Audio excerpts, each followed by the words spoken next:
श्री रामचरितमानस बालकांड अध्याय 46। श्री राम लक्ष्मण सहित विश्वामित्र का यज्ञशाला में प्रवेश।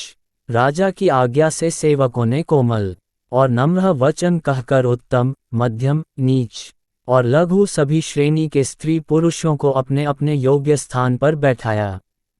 उसी समय राजकुमार राम और लक्ष्मण वहां आए। वे ऐसे सुंदर हैं मानो साक्षात मनोहरता ही उनके शरीरों पर छा रही हो। सुंदर सांवला और गोरा उनका शरीर है। वे गुणों के समुद्र, चतुर और उत्तम वीर हैं। वे राजाओं के समाज में ऐसे सुशोभित हो रहे हैं मानो तारागणों के बीच दो पूर्ण चंद्रमा हों। जिनकी जैसी भावना थी, प्रभु की मूर्ति उन्होंने वैसी ही देखी। सभी महान राजा श्री रामचंद्र जी के रूप को ऐसा देख रहे हैं मानो स्वयं वीर रस शरीर धारण किए हुए हों। कुटिल राजा प्रभु को देखकर डर गए, मानो बड़ी भयानक मूर्ति हो। छल से जो राक्षस वहां राजाओं के वेश में बैठे थे, उन्होंने प्रभु को प्रत्यक्ष काल के समान देखा।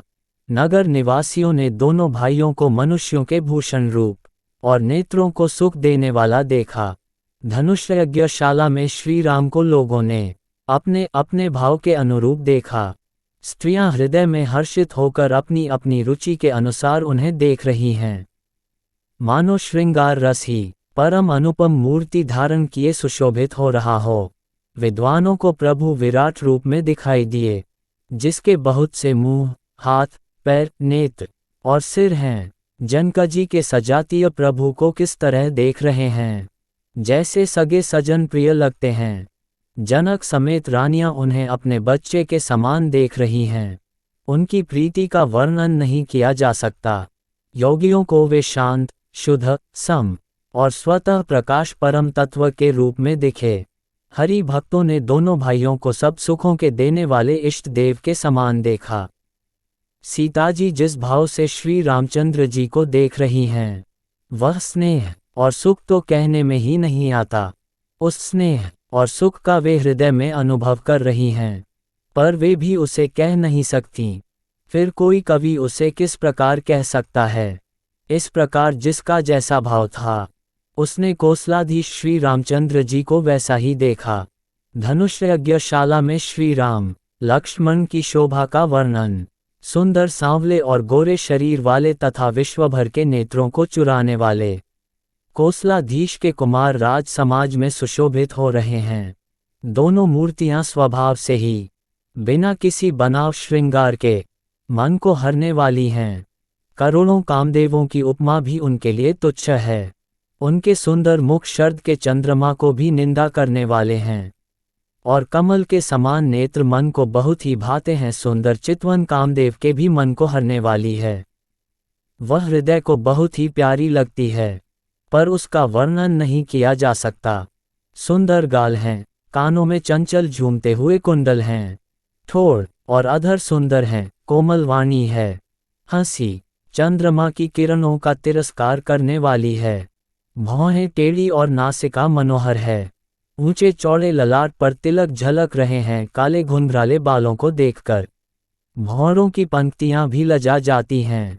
पीली चौकोनी टोपियां सिरों पर सुशोभित हैं, जिनके बीच बीच में फूलों की कलियां बनाई हुई हैं। शंख के समान सुंदर गले में मनोहर 3 रेखाएं हैं, जो मानो तीनों लोकों की सुंदरता की सीमा को बता रही हैं। श्री राम लक्ष्मण के हृदयों पर गज मुक्ताओं के सुंदर कंठे और तुलसी की मालाएं सुशोभित हैं। उनके कंधे बैलों के कंधे की तरह पुष्ट हैं। उनके खड़े होने की शान सिंह की सी है, और भुजाएं विशाल एवं बल की भंडार हैं। कमर में तरकस और पीतांबर बांधे हैं। हाथों में बाण और बाएं सुंदर कंधों पर धनुष तथा पीले यज्ञोपवीत सुशोभित हैं। नख से लेकर शिखा तक सब अंग सुंदर हैं। उन पर महान शोभा छाई हुई है। उन्हें देखकर सब लोग सुखी हुए। नेत्र एकटक हैं और पुतलियां भी नहीं चलते। जनकजी दोनों भाइयों को देखकर हर्षित हुए।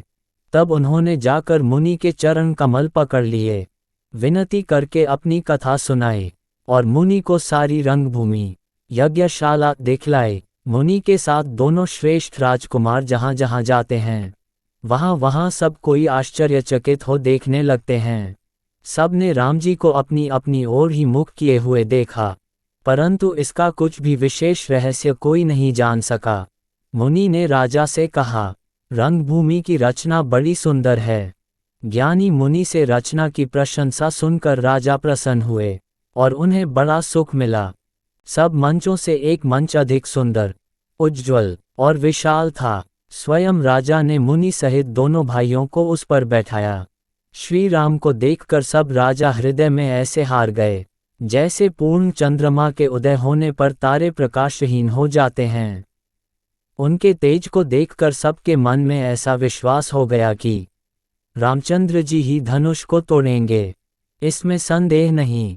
इधर उनके रूप को देखकर सबके मन में यह निश्चय हो गया कि शिवजी के विशाल धनुष को, जो संभव है न टूट सके, बिना तोड़े भी सीताजी श्री रामचंद्र जी के ही गले में जयमाला डालें। यूं सोचकर वे कहने लगे, हे भाई, ऐसा विचार कर यश, प्रताप, बल और तेज गंवा कर अपने अपने घर चलो। दूसरे राजा, जो अविवेक से अंधे हो रहे थे और अभिमानी थे, ये बात सुनकर बहुत हंसे। उन्होंने कहा, धनुष तोड़ने पर भी विवाह होना कठिन है, फिर बिना तोड़े तो राजकुमारी को ब्याह ही कौन सकता है।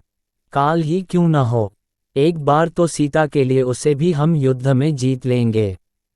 ये घमंड की बात सुनकर दूसरे राजा, जो धर्मात्मा, हरिभक्त और सयाने थे, मुस्कुराए